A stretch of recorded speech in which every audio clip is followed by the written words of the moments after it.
अस्सलाम एवरीवन। वालेकुम सलाम मैम। अच्छा, आप लोग ऑन कैंपस क्लास के लिए क्यों नहीं आ रहे?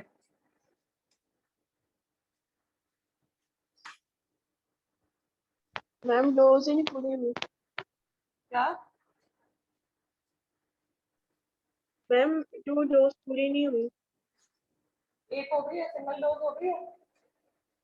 जी मैम। चलो बच्चों को आने दो, तो लेक्चर स्टार्ट करते हैं।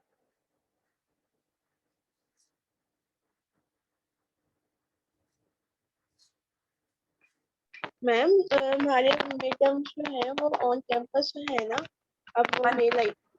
On ma'am campus. मतलब जी मैम तो फिर उसमें भी सिलेबस सेम ही रहेगा ना? हाँ, 1 to 10 लेक्चर्स ही रहेंगे बुक से, अगर बुक जी इंक्लूडेड है, और एससीक्यूज होंगे मेनली।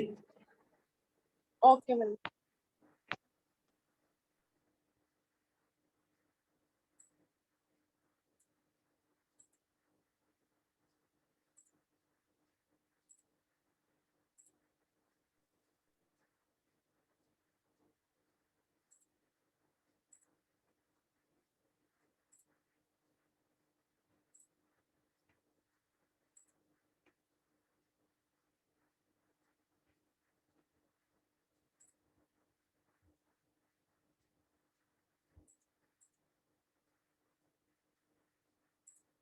ओके, तो लेक्चर स्टार्ट करते हैं। जी मैम। सॉफ्ट टिश्यू इंजरीज पे हमने लेक्चर कंप्लीट कर लिया था। Today lecture is about joint, connective tissue and bone disorders and management. हमारे जॉइंट्स और बोन्स में क्या इश्यूज आ रहे होते हैं, क्या डिजीजेस आ रही होती हैं, क्या डिसऑर्डर्स आ रहे होते हैं, and how we are going to manage it when someone comes in physiotherapy department, तो सारा आज पढ़ेंगे। इसमें we have rheumatoid arthritis RA, osteoarthritis OA, MPS myofascial syndrome, fibromyalgia and osteoporosis. So osteoporosis तक देखते हैं, करते हैं, यानी RA, OA, MPS and fibromyalgia आज पढ़ेंगे। So ये जो फर्स्ट 2 डिजीजेस हैं RA, OA, समवेयर ये एक दूसरे से मिलती हैं, और MPS और fibromyalgia, myofascial pain syndrome, MPS और फाइब्रोमाइल्जिया ये एक दूसरे से मिलती हैं। So there are similarities and differences between these 2 diseases. तो ये अब पढ़ते हैं। First of all, last lecture में अगर याद हो, मैंने बताया था कि अगर किसी के एंड में आइटस आ जाए तो दैट मीन्स कि वहाँ इन्फ्लेमेशन है, और ऑसिस का मतलब है कि वहाँ पे इन्फ्लेमेशन नहीं है, कोई ना कोई degeneration. So arthritis is the inflammation of joint, both inflammatory and non-inflammatory. Arthritis basically joint inflammation को कहते हैं, but still उसमें आगे हमारे पास थोड़ी सी गुंजाइश होती है कि वो inflammatory भी हो सकते हैं और non-inflammatory भी हो सकते हैं। Osteoarthritis and rheumatoid arthritis are the examples of arthritis. Arthrosis हमारे पास होता है कि हमारे पास सिंपल वियर एंड टियर हो रहा है, डिजेनरेशन हो रही है, लिमिटेड जॉइंट रेंज है, विदाउट एनी इन्फ्लेमेशन, तो या swelling, that is known as arthrosis. Simple pain हो रही होगी जॉइंट में, और वहां पे कोई डिजेनरेशन या कुछ ऑस्टियोफाइट्स या स्पर्स वगैरह बन रहे होंगे, so that is your arthrosis, and arthritis is your inflammation. Now, what are the signs and symptoms? You have impaired mobility, impaired balance, impaired muscle performance, functional limitations. आपकी पावर खराब हो जाती है, आपकी इंड्योरेंस खराब हो जाती है, स्ट्रेंथ खराब हो जाती है, आप प्रॉपरली मूव नहीं कर पाते, आप अपना पोस्चर मेंटेन नहीं कर पाते, imbalance in your muscle length हो जाता है। तो डिफरेंट साइन एंड सिम्टम्स आ रहे होते हैं। Now, what is rheumatoid arthritis? Rheumatoid arthritis is your autoimmune chronic inflammatory systemic disease of unknown etiology. 3-4 बातें आ गई। ऑटोइम्यून है, दैट मीन्स के बॉडी की इम्यूनिटी की बॉडी के अगेंस्ट हो जाती है, दैट इज योर ऑटोइम्यून। के ऑटो मीन्स अपनी और इम्यूनिटी मीन्स इम्यून सिस्टम। सो अपना इम्यून सिस्टम खराब हो जाता है। क्रॉनिक है, इन्फ्लेमेटरी डिजीज है, सिस्टेमिक डिजीज है, और अननोन एटियोलॉजी है, दैट मीन्स उसका कोई स्पेसिफिक रीजन हमें नहीं पता, किसी को भी हो सकती है। It affects the synovial lining of the joint and other connective tissues. जो joints की synovial linings होती हैं वहाँ पे wear and tear करती है, और बाकी जो connective tissues है surrounding में वहाँ करती है. It has a fluctuating course with periods of active disease and remission. Okay, now this is important कि एक आपका यहाँ पे fluctuating course होता है. For example, के 6 months के लिए जो पेशेंट है वो एक्टिव है, मतलब उसको पेन हो रही है, उसने मेडिकेशन की, उसने एक्सरसाइज करवाई, 3 मंथ्स के लिए वो ठीक हो गया, उसके बाद 5 मंथ्स के बाद दोबारा ये स्टार्ट हो गया। सो रूमेटॉइड आर्थराइटिस आपका क्या है कि फ्लक्चुएट है, एक्टिव होती है डिजीज, फिर वो डोरमेंट हो जाती है, उसके बाद फिर रिविजन हो जाता है, फिर वो डोरमेंट हो जाती है, फिर वो एक्टिव हो जाता है, तो आपको फ्लक्चुएटिंग कोर्स चल रहा होता है। ऐसा नहीं है कि अगर 5 मंथ्स आपको प्रॉब्लम रही है और 2 महीने अगर आपने मेडिकेशन किया और पेन खत्म हो गया, तो दैट डजंट मीन कि रूमेटॉइड आर्थराइटिस बिल्कुल खत्म हो गया। हो सकता है कि वो डोरमेंट हुआ हो और वो 2-3 महीने बाद दोबारा से एक्टिव हो जाए। So onset and progression इसका क्या है? Vary from mild symptoms of ache and stiffness to abrupt swelling, stiffness and progressive deformity. Okay, अब इसमें हमारे पास दोनों चीजें आ रही हैं कि एक और स्टिफनेस होगी तो दैट मीन्स कि वो ग्रेजुअल है, कि आपको पेन्स हो रही हैं, आप इतना फील नहीं कर रहे, स्टिफनेस मॉर्निंग स्टिफनेस हो रही है, पेशेंट आपके पास आता है कहता है मेरा जिससे मकड़ा होता है जब मैं सुबह सो के उठता हूँ, तो ये चीजें अगर हो रही है तो दैट मीन्स माइल्ड सिम्टम्स और प्रोग्रेसिव है, ग्रेजुअल प्रोग्रेशन।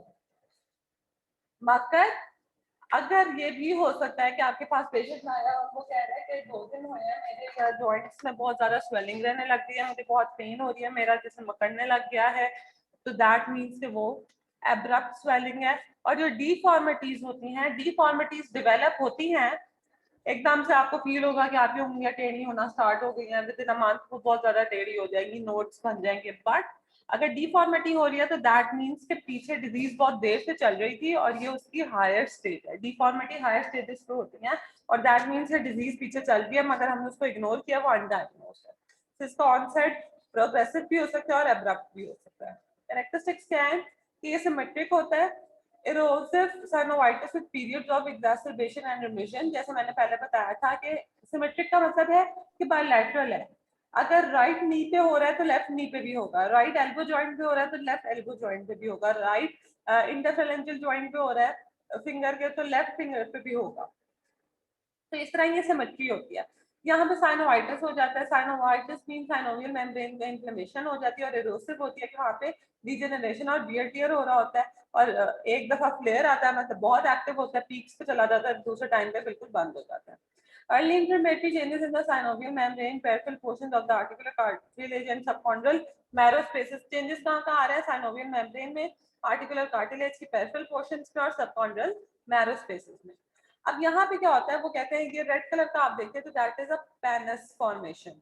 पेनस होता है ग्रैन्युलेटेड एक्स्ट्रा टिश्यू, आपकी ग्रोथ स्टार्ट हो जाती है दरमियान में, यहाँ पे आपकी डिस्क पड़ी हुई है या कार्टिलेज पड़ी हुई है, ठीक है। तो अब यहाँ पे जो आपका कार्टिलेज पैड है जिसने फ्रिक्शन को रिड्यूस करना है, आपका मूवमेंट प्रॉपर करवानी है, उसके दरमियान में ग्रैन्युलेटेड टिश्यू बनेगा, तो यहाँ पे फिर आपकी फ्रिक्शन ज्यादा होगी, आपका वेयर टियर ज्यादा होगी, आपकी इन्फ्लेमेशन आ जाएगी, पेन आ जाएगी, लिमिटेड आरओएम हो जाएगा। So penis formation granulation tissue forms, covers and erodes the articular cartilage, bone and ligaments in the joint capsule. ये देखो ये लॉस ऑफ कार्टिलेज, ये कार्टिलेज खत्म होने लग गई है और उसकी जगह पे पेनस फॉर्मेशन स्टार्ट हो गई और ये डेंजरस होता है। ये रेडिजिंग पे फॉर्म विद प्रोग्रेशन ऑफ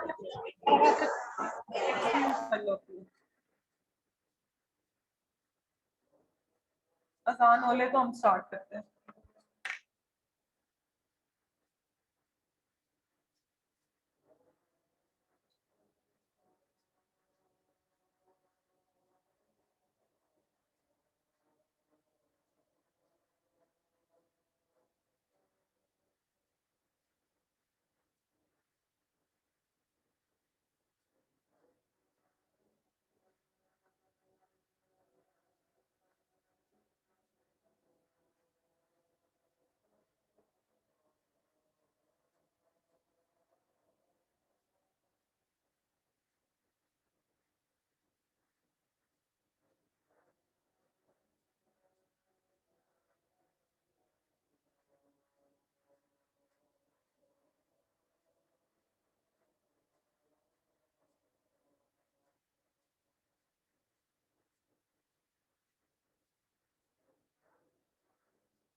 आपको अच्छा लग रहा है? नहीं ना लग रहा अच्छा?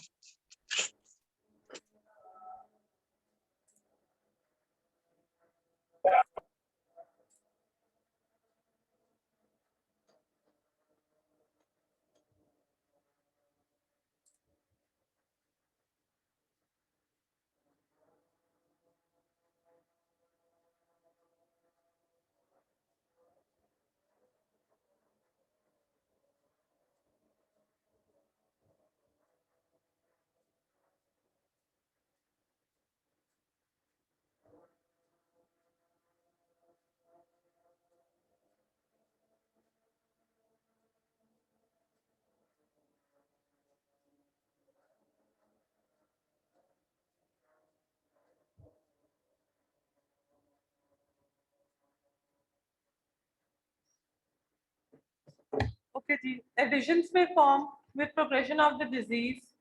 Cancellous bones become exposed. Fibrous ossificus, ankylosis और subluxation. अच्छा ये ना वो characteristics बता रहे हैं कि by the time आपकी adhesions बन सकती हैं joints में, जैसे जैसे डिजीज प्रोग्रेस करती है, जो कैंसरस बोन्स होती है वो एक्सपोज हो सकती है इनर बोन्स, जो वहां पे फाइब्रोसिस स्टार्ट हो सकता है, ऑसिफिक एंकाइलोसिस हो सकता है कि जॉइंट के जो टिश्यूज हैं वो आपस में स्टिकिंग उनकी स्टार्ट हो जाए, कि वहां पे ऑसिफिकेशन स्टार्ट हो जाए, हार्डनिंग स्टार्ट हो जाए, सबलक्सेशन हो सकती है, क्योंकि लिगामेंट्स अगर आप देखो तो ये देखो, ये आपका अगर फॉर एग्जांपल जॉइंट है तो ये साथ में लिगामेंट्स पड़े हुए हैं। अब लिगामेंट्स ने क्या करना है कि जॉइंट मोशन को रिस्ट्रिक्ट करना है, कि ना वो यहाँ पे ज्यादा मूव कर सकता है, ना वो यहाँ पे ज्यादा मूव कर सकता है, ना वो यहाँ पे ज्यादा मूव कर सकता है बिकॉज ऑफ लिगामेंट्स। तो अगर यहाँ पे आप देखो कि एक लिगामेंट यहाँ पे उसकी डीजेनरेशन स्टार्ट हो गई है, तो इससे क्या होगा, लिगामेंट आपका खत्म हो गया, लिगामेंट की डीजेनरेशन हो गई, उसके वियर टियर हो गया, तब यहाँ पे फ्री स्पेस है मूव करने के लिए, तो जॉइंट में फिर सबलक्सेशन भी आ सकती है और हाइपर मोबिलिटी के चांसेस भी हो सकते हैं। तो फाइब्रोसिस, अच्छा टीनोसाइनोवाइटिस हो सकता है कि टेंडन और साइनोवियल मेम्ब्रेन जो है उनमें इंफ्लेमेशन आ जाए, और एक्स्ट्रा आर्टिकुलर पैथोलॉजिकल चेंजेस आ सकते हैं, मतलब कि साइड में जो जॉइंट्स के हैं वहां पे पैथोलॉजिकल चेंजेस आ सकते हैं, जॉइंट के अंदर चेंजेस आ सकते हैं, आपके नोड्यूल्स फॉर्मेशन स्टार्ट हो जाती है। लेमन लैंग्वेज में कहते हैं कि गिल्टियां, अगर आप वहां पे पैल्पेट करोगे अपने जॉइंट पे तो आपको गिल्टी सी फील होगी, तो that are the nodules. Next we have, this is the criteria. अब हमारे पास पेशेंट्स आते हैं और हमने उनसे स्पेसिफिक क्वेश्चंस पूछने होते हैं। These questions are necessary, 7 questions हैं। इन 7 में से RA is defined by the presence of at least 4 of these 7 criteria. आपने 7 क्वेश्चंस किए पेशेंट से, ये 7, और 7 में ये चेंजेस पेशेंट के 7 पॉइंट्स में से एटलीस्ट 4 चीजें मिल रही हैं। अगर 4 पॉइंट्स पेशेंट में प्रेजेंट है तो he will be diagnosed as rheumatoid arthritic patient. Number 4 and number 1 to 4 must have been present for at least 6 weeks. So ये जो फर्स्ट पॉइंट है, सेकंड पॉइंट है, थर्ड पॉइंट है, फोर्थ पॉइंट है, इसकी हिस्ट्री अगर पेशेंट बताएगा कि मेरे में ये चीजें प्रेजेंट है, तो वो ये बताएगा कि कम से कम 6 महीने हो गए हैं कि मुझे ये प्रॉब्लम है। एक तो ये पॉइंट हो गया कि फर्स्ट 4 पॉइंट्स एटलीस्ट 6 मंथ्स तक रहने चाहिए, और फिर इन 7 में से एटलीस्ट 4 पॉइंट होने चाहिए। फॉर एग्जाम्पल पेशेंट आपके पास आया है और वो कहता है कि मेरे पास .2 है, मेरे पास 5 है, मेरे पास 6 है, मेरे पास 7 है, मतलब ये 7, इसके ये 4 पॉइंट्स प्रेजेंट है। अब 5, 6, 7 को 6 महीने हुए हैं या नहीं हुए आपका कोई कंसर्न नहीं है, बट ये जो सेकंड पॉइंट है, जब आपने पूछना है तो आपने कहना है कि इस पॉइंट को 6 महीने हो चुके हैं या नहीं हो चुके, तो वो बताएगा कि हाँ जी 6 मंथ से ज्यादा हो चुका है। So first point क्या है, morning stiffness in and around the joint taking at least 1 hour before maximal improvement। मतलब आपके पास पेशेंट आएगा और वो कहेगा कि मुझे जॉइंट्स मेरे जिस्म मेरा करता है या मुझे पेन होती है, और आप पूछते हो कि कब तक रहती है, तो आप कहते हो, वो पेशेंट कहता है कि उठने के तकरीबन घंटे के तक मुझे पेन रहती है, घंटे से ज्यादा भी हो जाती है, बट कम से कम घंटा रहती है। तो ये एक पॉइंट है रूमेटॉइड आर्थराइटिस का। Now these are similar with osteoarthritis, तो इसलिए माइंड में रखते हैं। At least 3 of the following joints simultaneously have soft tissue swelling or fluid observed by a physician। अब 3 joints में at least आपकी swelling होनी चाहिए, राइट और left proximal interphalangeal joint, metacarpophalangeal joint, wrist, elbow, knee, ankle and metatarsophalangeal joint. अब इनमें से at least 3 joints में स्वेलिंग होगी तो आपका ये वाला एक पॉइंट सेटिस्फाई हो जाएगा. फिर थर्ड पॉइंट है swelling in the wrist, MCP और PIP joint, either wrist, MCP और पीआईपी जॉइंट. अब एग्जांपल लो कि पेशेंट कहता है, पेशेंट आया आपके पास, ये चलो ये मैं एंड पे आप लोगों को बताती हूँ. Swelling in the wrist, symmetrical joint involvement, मतलब कि बायलैटरल इन्वॉल्वमेंट है पीआईपी के, एमसीपी एमटीपी जॉइंट्स में अगर विदाउट एब्सोल्यूट सिमेट्री. अच्छा, एमटीपी जॉइंट्स में अगर विदाउट एसिमेट्री. सिमेट्री का मतलब है कि जरूरी नहीं है कि दोनों हाथों में हो, एक में भी हो सकता है. र्यूमेटॉइड नोड्यूल्स बने चाहिए, पॉजिटिव सीरम र्यूमेटॉइड फैक्टर होना चाहिए और रेडियोग्राफिक चेंजेस पे आपकी अगर मैं आपको दिखाऊं तो एक्सरे इस टाइप के होता है. ये देखो, ये सबलक्सेशन हुई हुई फील हो रही है, ज्वाइन में सिमेट्री नहीं है और वो सबलक्सेट हो गया. यहाँ पे बोनी यानी डीजनरेशन से फील हो रही है. तो ये जो आपकी एक्सरे होता है उसमें आपकी फीलिंग्स आनी चाहिए आरए की. अब मैं आप लोगों को एक क्राइटेरिया दे रही हूँ या एक समझ लो सिनेरियो दे रही हूँ. पेशेंट आया आपके पास, patient comes to you in the physiotherapy department and he complains of the morning stiffness that starts when he wake up and ends almost 2 hours after morning, in the morning. ठीक है. अब now what questions will you ask from patient? कोई मुझे बता सकता है क्या क्या पूछोगे? पेशेंट आया, उसने बस ये कहा कि मेरा ना जिस्म बहुत दर्द होता करता है जब मैं सो के उठती हूँ. और आप पूछते हो कि कितनी देर रहता है, तो वो कहता है तकरीबन 2 घंटे. जब तक मैं नाश्ता वगैरह नहीं करती तब तक सही नहीं होता, नाश्ता वगैरह करके 2-1 घंटा गुजर जाता है तो फिर सही होता है. अब बताओ इसका आप क्या लोगे और क्या पूछोगे? एनीवन? लेक्चर कोई सुन रहा है? अच्छा सॉरी, आप लोग वो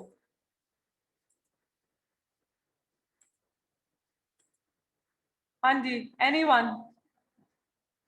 अब मैंने अनम्यूट की ऑप्शन रखी है. Anyone who can ask.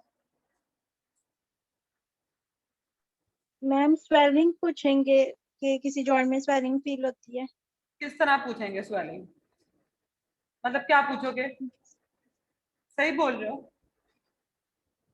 अच्छा, उसने आपको कहा कि मेरी ज्वाइंट में कहते स्वेलिंग. आपने ये नहीं करना कि फील होती है या नहीं, स्वेलिंग आपने खुद चेक करनी है कि स्वेलिंग है या नहीं है. पेशेंट को नहीं पता स्वेलिंग क्या होती है, आपको पता है स्वेलिंग क्या होती है. आपने चेक किया उसकी रिस्ट में स्वेलिंग है, फिर और क्या चेक करोगे? और नोड्यूल्स वगैरह. नोड्यूल्स चेक किया, नोड्यूल्स भी हैं.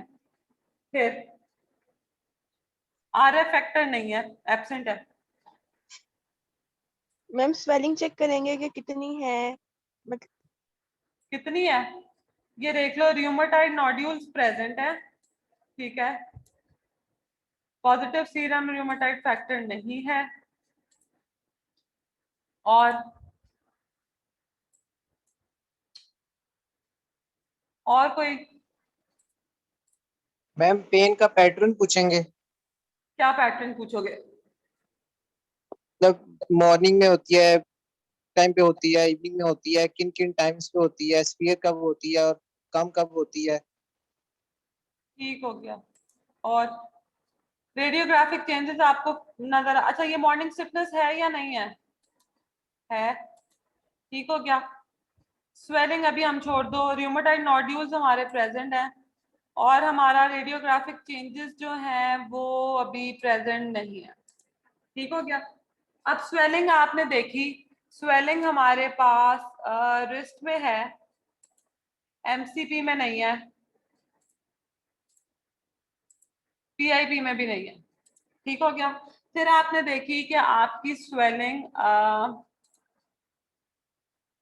एल्बो में है, रिस्ट में है, बाकी कहीं पे भी नहीं है. नी पे भी नहीं है, एंकल पे भी नहीं है, एमटीपी पे भी नहीं है, मेटाटार्सो पे भी नहीं है. बाकी सारे पॉइंट्स आपके.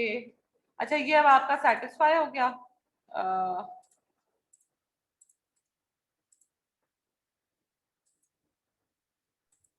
मैम एक्सरे देख सकते हैं, मतलब कोई पिछला एक्सरे, कोई एक्सरे अगर आया उसने पहले कोई मगर ट्रीटमेंट. एक्सरे आया मगर उसमें कोई भी चेंजेस नहीं है. और ये वाला भी कैंसिल हो गया क्योंकि एमसीपी में कोई मूवमेंट वो नहीं है। ये वाला आपका करेक्ट हो गया क्योंकि यहाँ पे उन्होंने दिया हुआ है कि एटलीस्ट किसी एक में होनी चाहिए, तो ये आपकी करेक्ट हो गई। ठीक हो गया। और ये जो है, अब ये वाला जो सेकंड पॉइंट है, बताओ ये जस्टिफाई हो रहा है या नहीं हो रहा, क्योंकि सिर्फ रिस्ट और एल्बो पे है, बाकी कहीं पे भी नहीं है। तो इसको पे मैं टिक लगाऊं या क्रॉस लगाऊं सेकंड पॉइंट पे?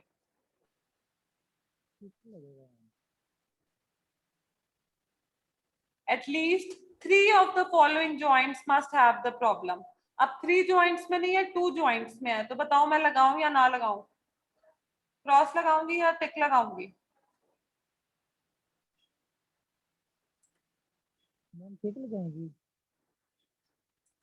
क्रॉस लगेगा। देखो आपने सारे जॉइंट्स चेक कर लिए, उन्होंने कहा हुआ है कि 3 जॉइंट्स में एटलीस्ट प्रॉब्लम होनी चाहिए, मगर सिर्फ 2 जॉइंट्स में प्रॉब्लम है, तो ये वाला क्राइटेरिया आपका कैंसिल्ड है। अब हमारे पास कितनी ओके की ऑप्शंस आ रही हैं? फर्स्ट पॉइंट है, थर्ड पॉइंट है, फिफ्थ पॉइंट है। सो RA is defined by the presence of at least 4 of the 7 criteria. 4 तो पूरे नहीं हो रहे, 3 क्राइटेरिया पूरे हो रहे हैं, तो दैट मीन्स के इस पेशेंट को रूमेटॉइड आर्थराइटिस नहीं है। क्लियर है? अगर मेरे चारों पॉइंट सेटिस्फाई हो जाएंगे, लेट्स से कि मेरा ये फर्स्ट पॉइंट भी सेटिस्फाइड है, सेकंड भी सेटिस्फाइड है, फिफ्थ भी है, सिक्स्थ भी है, सेवन भी है, 3 भी है, फोर्थ नहीं है फिर, तो दैट मीन्स कि मुझे या पेशेंट को रूमेटॉइड आर्थराइटिस है। ओके, नेक्स्ट आपके पास आ जाता है, ये आपकी प्रेजेंटेशन आ रही होती है, ये एक्स आ रहा होता है। Now what is your duty? आपने पेशेंट आपके पास आया, you have to educate the patient. आपने उसको बताना है रेस्ट की इंपॉर्टेंस क्या है, जॉइंट प्रोटेक्ट करो, एनर्जी कंजर्व करो, परफॉर्मेंस ROM की दो, पेन रिलीफ करनी है, मसल गार्डिंग को खत्म करना है, रिलैक्सेशन प्रमोट करनी है। किस तरह करोगे? मसाज करोगे, रिलैक्सेशन टेक्निक्स बताओगे। रिलैक्सेशन टेक्निक्स में आता है कि आप पेशेंट को कहोगे कि एक्टिवली ब्रीद इन करें और फिर माइंड में कुछ अच्छा सोचें, आईज क्लोज करें, एक अच्छी सी इमेज लेकर आए और फिर आहिस्ता आहिस्ता रिलैक्स करें, ब्रीद आउट करें और सोचें कि आपके मसल्स जो है वो रिलैक्स कर रहे हैं। तो या फिर रिलैक्सेशन टेक्निक्स उसमें जॉइंट स्टिफनेस को कम करना है, active passive range of motion करवा के मेंटेन करनी है, अवेलेबल मोशन मिनिमाइज करनी है, मसल एट्रोफी, क्योंकि उनकी आहिस्ता आहिस्ता पेन आ रही है और ROM जा रही है, जो आपके रूमेटॉइड आर्थराइटिस के पेशेंट्स हैं, तो उसको जो भी आपकी प्रॉब्लम्स हैं सिर्फ उसको खत्म करना है और डिफॉर्मिटी को प्रिवेंट करना है। आपने सपोर्टिव और रेजिस्टिव इक्विपमेंट्स लगाने हैं और फोर्सेस लगाने हैं, एक्टिविटीज जो कि जॉइंट पे स्ट्रेस कॉज कर रही होंगी, फोर्स ज्यादा लगा रही होंगी, उनको खत्म करना है। So this is your plan of care. Next you have osteoarthritis. Osteoarthritis क्या है? Basically, it is a chronic degenerative disorder primarily affecting the articular cartilage of synovial joints with eventual bony remodeling and overgrowth at the margin. तो आपने कभी सुना हो कि ये, अगर ये देखो तो अगर यहाँ साइड पे अगर कुछ छोटा सा यहाँ पे आउटग्रोथ हो रही होगा ऐसे ऐसे करके, तो ये आपके ऑस्टियोफाइट्स होते हैं जो कि बोनी आउटग्रोथ होती है मगर इनअप्रोप्रिएट निकल रहे होते हैं। दीज आर योर ऑस्टियोफाइट्स और स्पर्स। ये जो है यहाँ पे आ जाएंगे, यहाँ पे आपको फील होगा एक्सरे में।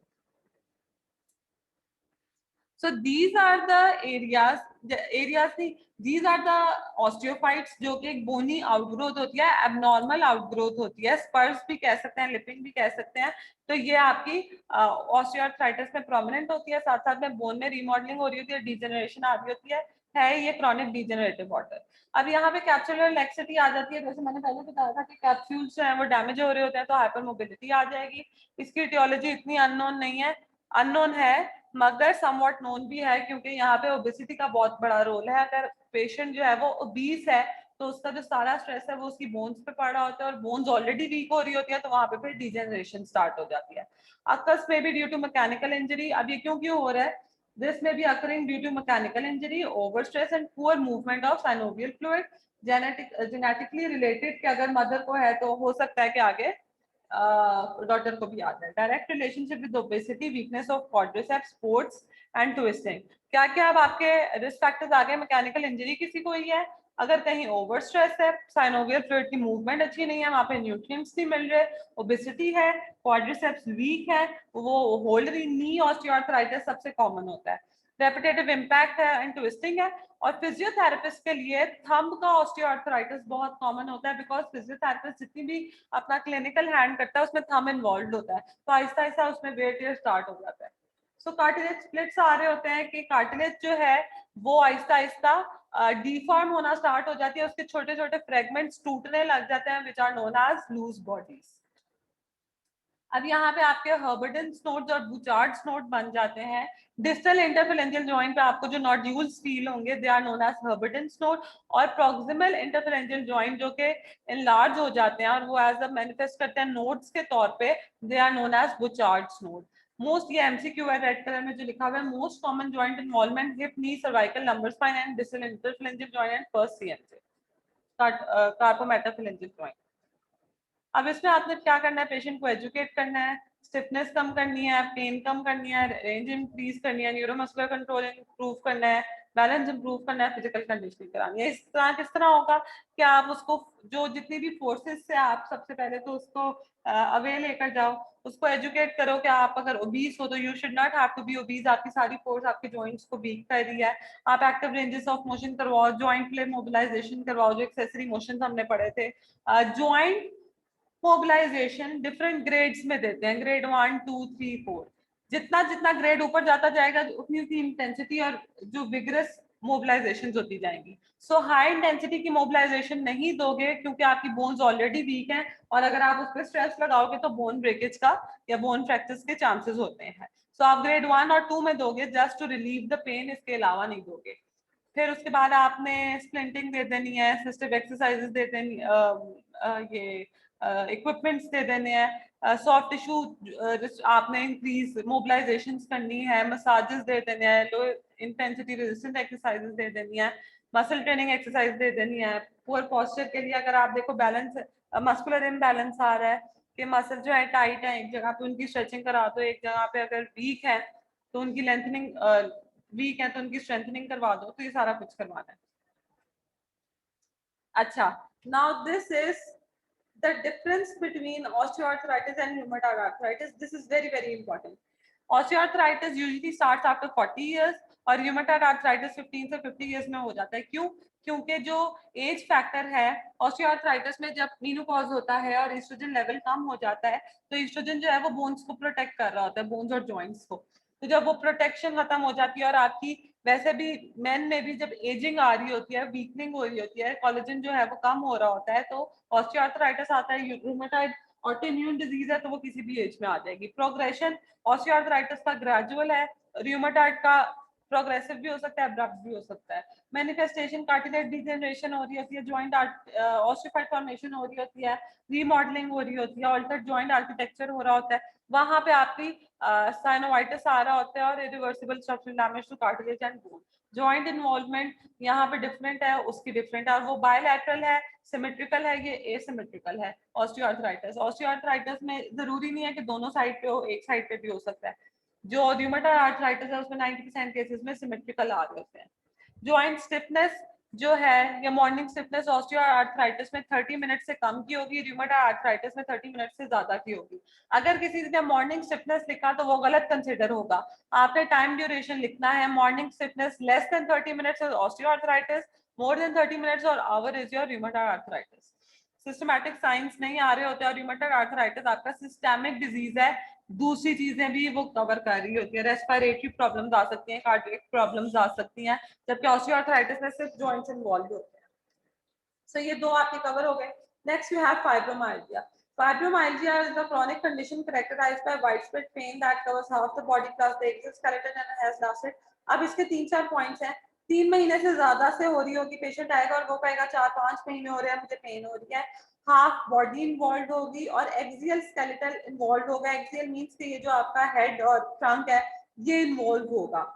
टेंडर पॉइंट्स होते हैं बॉडी में, 18 टेंडर पॉइंट्स, ये जो लिखे हुए हैं रेड डॉट्स लगे हुए हैं, these are the prone reasons to have tender points. Tender points कहते हैं कि मसल्स अगर टाइट हो जाएं या मसल्स कहीं पे ओवर टाइटन्ड हो जाएं, ओवर यूज हो जाएं, तो वहां पे जो एरिया होता है वहां पे पेन प्रोड्यूस होना स्टार्ट हो जाती है, that is known as your tender point.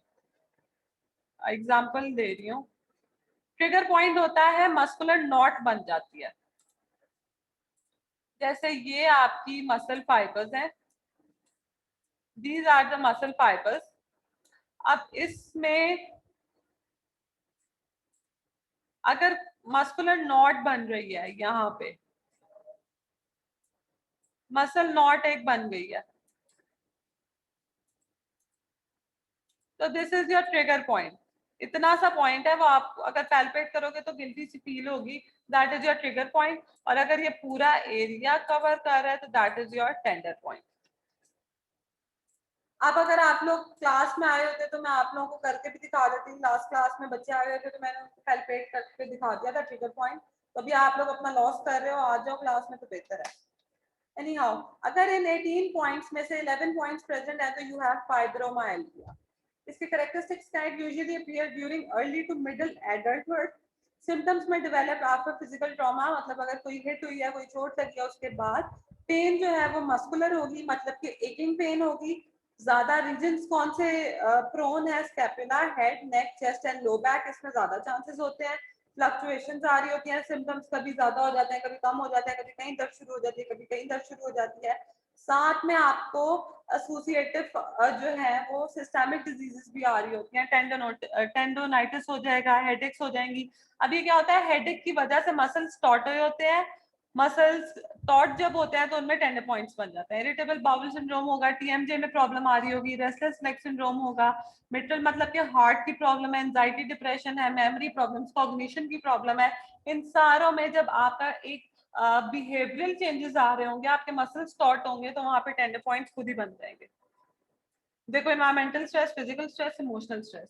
So any stress, जो भी स्ट्रेस बॉडी पे पड़ रहा है और वो मसल्स वहां से टाइट, आपको नहीं पता चल रहा होता, पेपर्स में आपके मसल्स बहुत टाइट हो रहे होते हैं ड्यू टू टेंशन, और हमें नहीं पता चल रहा होता कि हमने अपने मसल्स अकड़ाए हुए हैं, बट वो आहिस्ता आहिस्ता अकड़ के वो क्रॉनिक हो जाते हैं, और फिर वहां पे जो आपका एरिया होता है वो टेंडर हो जाता है, टेंडर पॉइंट्स बन जाते हैं। और अगर आप एग्जाम्स के 6 मंथ्स बाद आओ और आप कहो कि जब एग्जाम्स थे मुझे तब प्रॉब्लम स्टार्ट हुई थी, और अगर फिजिशियन जो है या फिजियोथेरेपिस्ट उसको पैल्पेट करे तो टेंडर पॉइंट्स मिले, और 18 में से 11 टेंडर पॉइंट्स अगर प्रेजेंट है तो, और that means you have fibromyalgia. इसकी मैनेजमेंट क्या है कि मेडिकेशन प्रिस्क्राइब करें, पेसिंग एक्टिविटीज की इंस्ट्रक्शन करें, avoid fluctuations in symptoms, avoidance of stress factor, जो भी स्ट्रेस है उसको कम करें, रिलैक्सेशन टेक्निक्स करें, ब्रीदिंग टेक्निक्स करें, एरोबिक्स करें, डाइट को मॉडिफाई करें, और अल्कोहल एंड कैफीन की कंजम्पशन को कम करें। Next you have myofascial pain syndrome. अब ये आपका रीजनल पेन सिंड्रोम है, दैट मींस कि ये एक रीजन में होगा, यहाँ पे ट्रिगर पॉइंट्स डेवलप हुए होंगे। ट्रिगर पॉइंट्स क्या है? जो कि स्मॉलर नोड्स बन जाती है मसल में, और ये पैल्पेट करने पे पता चलता है कि ट्रिगर पॉइंट्स प्रेजेंट है, और फिर इसको इस्केमिक कंप्रेशन के थ्रू हम ब्रेक करते हैं। ये बहुत पेनफुल सा होता है। Myofascial trigger point in a muscle that have a specific rapid pattern of pain along with sensory, motor, and autonomic symptoms. Trigger point is defined as a hyper irritable area in a tight band of muscle. It has dull, aching, and deep pain. It may be active or latent. अब trigger points कभी-कभी होता है कि patient में बहुत सारे बने होते हैं, मगर पता नहीं चल रहा होता बिकॉज वो लेटेंट होते हैं। जब वो एक्टिव होते हैं, कोई स्ट्रेस आया है ज्यादा, या कोई हिटिंग हो गई है, या पुअर पोस्चर है, अगर एंड्योरेंस नहीं है, trigger points basically lack of endurance से बन रहे होते हैं। मसल में एंड्योरेंस नहीं है, आपके ट्रिगर पॉइंट्स बन जाएंगे, आप उसको ज्यादा काम करवाओगे तो वो फिर एक्टिव पीरियड होता है जिसमें पेन आती है, और ये आपकी रेफर कर रही होती है पेन कि यहाँ पे ट्रिगर पॉइंट है, मगर ये नीचे तक जा रही होगी, तो दैट इज अ रेडिएटिंग और रेफरिंग पेन। बेसिकली ये रेडिएटिंग पेन है। Chronic overload of the muscle, ये causes है। Acute overload of the muscle, poor conditioned muscle, postural stresses, poor body mechanics, in any condition जहाँ पे आपकी endurance disturb हो रही है, नॉट स्ट्रेंथ, endurance डिस्टर्ब हो रही है, तो आप फिर उसको endurance एक्सरसाइजेस करवाओगे, हाई रेपिटेशन, स्लो रेजिस्टेंस, तो वहां पे आपकी ट्रिगर पॉइंट्स डेवलप हो सकते हैं। मैनेजमेंट क्या है? Eliminate the trigger point, contract relax, PNF technique है, कॉन्ट्रैक्ट रिलैक्स, एक्टिव स्ट्रेच जो है वो भी है, trigger point release ischaemic compression से होता है, स्प्रे एंड स्ट्रेच मॉडलिटीज और ड्राई निडलिंग। इसमें इंशाल्लाह मैं ड्राई निडलिंग करवाऊंगी और ट्रिगर पॉइंट रिलीज भी करवाना सिखा दूंगी। दूसरी क्लास में थोड़ा सा बताया था, तो आप लोग आ जाओ जल्दी, तो इंशाल्लाह स्टार्ट हो जाएगा। ये डिफरेंसेस हैं, सिमिलैरिटीज हैं between myofascial and fibromyalgia. Similarities क्या है? मसल में पेन होती है, रेंज ऑफ मोशन कम हो जाता है, और स्ट्रेस की वजह से आ रही होती है, फाइब्रोमाइल्जिया भी और मायोफेशियल पेन सिंड्रोम भी। फाइब्रोमाइल्जिया में you have tender point, myofascial में ट्रिगर पॉइंट है। यहाँ पे रेफर्ड पैटर्न्स नहीं है, ट्रिगर पॉइंट रेफरल पैटर्न्स ला रहा होता है। यहाँ पे टाइट बैंड ऑफ मसल्स नहीं है, जस्ट फैटीग होती है और टॉट मसल्स होते हैं। यहाँ पे टाइट बैंड ऑफ मसल्स है, यहाँ पे फैटीग है और यहाँ पे फैटीग की कंप्लेंट्स नहीं है। So this was all. Next में इंशाल्लाह ऑस्टियोपोरोसिस पढ़ेंगे। अगर किसी को कोई क्वेश्चन है तो मुझसे पूछ लो प्लीज। जिन्होंने सिंगल डोज भी लगवाई है, आई वुड सजेस्ट कि उसका सिंगल डोज का भी आएगा, सर्टिफिकेट निकलना स्टार्ट हो गया, तो वो यस प्लीज। मैम, उसका भी सर्टिफिकेट मिल रहा है। हाँ, तो मैं अपनी क्लास में अगर बच्चे कम हुए तो आई कैन अलाउ, मगर मिड टर्म्स में ऑन कैंपस होना ही है। तो अगर मिड टर्म तक आप लोगों की डोजेस ना हुई तो शायद अपना नुकसान खुद ही करोगे। यूनिवर्सिटी ने टाइम एक्सटेंड कर दिया, आई गेस 1 या 2 वीक्स आगे हो गया मिड्स, तो इसलिए प्लीज अब अच्छा पढ़ लो और वैक्सीनेशन लगवाओ, क्लास में आओ हमारा। अब ये इसमें इतने पॉइंट्स थे जो मैंने आपको क्लास में बैठ के, कॉन्टैक्ट रिलैक्स हो गया, ट्रिगर पॉइंट की रिलीज हो गया, इस तरह के डिफरेंट, ये ड्राई नेडलिंग हो गई, ये सारी आपकी प्रैक्टिकल्स हैं। तो अगर क्लास में आ जाओगे प्रैक्टिकल्स ले लोगे, वरना मिस हो जाएंगे। ठीक है, मैम हमारी क्लास हो रही है ऑन कैंपस? होनी तो है मगर कोई बच्चा नहीं आया हुआ, दूसरे सेक्शन के आने स्टार्ट हो गए हैं। मतलब हम मैम आ अगर जाएं? प्रैक्टिकल्स हमारे आ मिड जाए के बाद तो नहीं थे। सॉरी, मैं प्रैक्टिकल्स का भी वेट कर रही हूँ, बच्चे आ जाए फिर ही स्टार्ट कराऊंगी। इसीलिए मगर तो हम वाइवा वेट करेंगे, आप बताएं। On campus. अगर वाइवा से पहले नहीं आए तो इसमें मेरी फिर कोई हेडेक नहीं है, मैं वाइवा से पहले करवा दूंगी। मैं बार बार बता रही हूँ, वाइवा के बाद भी मैंने करवाने। तो मैम फर्स्ट डोज वाले आ जाए क्लास में फिर? सॉरी बेटा, मैम मिड जब टर्म से के बाद रेगुलर क्लासेस क्लास हो में रही है ना। आप लोगों की वैक्सीनेशन जब से ओपन हुई है ना स्टूडेंट्स की, अब तक आप लोगों की 2 डोजेस कंप्लीट हो जानी चाहिए। तो अब अगर स्टूडेंट्स अभी भी नहीं लगवा रहे तो लाजमी बात है हम उनको पकड़ के नहीं लगवा सकते, तो फिर आप लोग मैम अपना काम करोगे। मैम नेक्स्ट वीक से हम लोग ऑन कैंपस आ जाएं क्लास लेने? हाँ जी, आ जाओ। अस्सलाम वालेकुम मैम। वालेकुम सलाम जी। मैम प्रैक्टिकल का आपने कब बताया कि कब होना है? जब स्टूडेंट्स ज्यादा आ जाएंगे मेजोरिटी में, वाइवा से पहले करा दूंगी। लेकिन मैम वाइवा कब है? वाइवा की तो अभी डेट मैंने अनाउंस की नहीं हुई एलएमएस पे, पता नहीं क्या डेट थी, मुझे याद नहीं है। अगस्त में शायद किया हुआ है या लेट जुलाई में किया हुआ है, मुझे एग्जैक्ट याद नहीं है। अच्छा एलएमएस मैम, देखो, रूम उसमें नंबर सारी बता चीजें दे लिखी फिर। हुई हैं। मैम ईद के बाद ही होगा ना? बेटा एलएमएस पे लिखा हुआ है सारा, वो जाके चेक करो। Okay ma'am, thank you. Welcome जी। कायनात,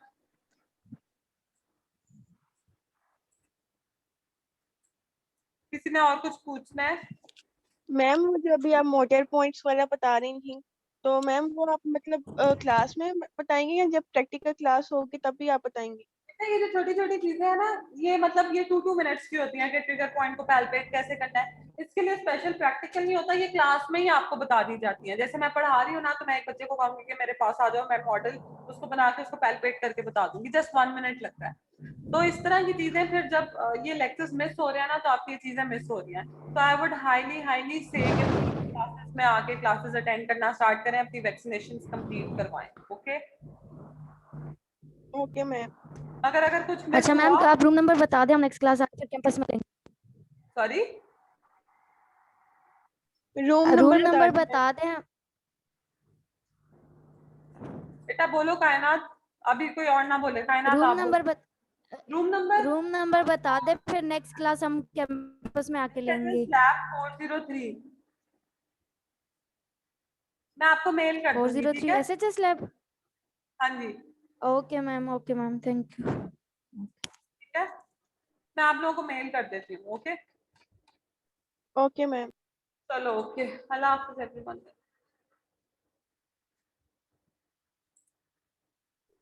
अल्लाह हाफिज।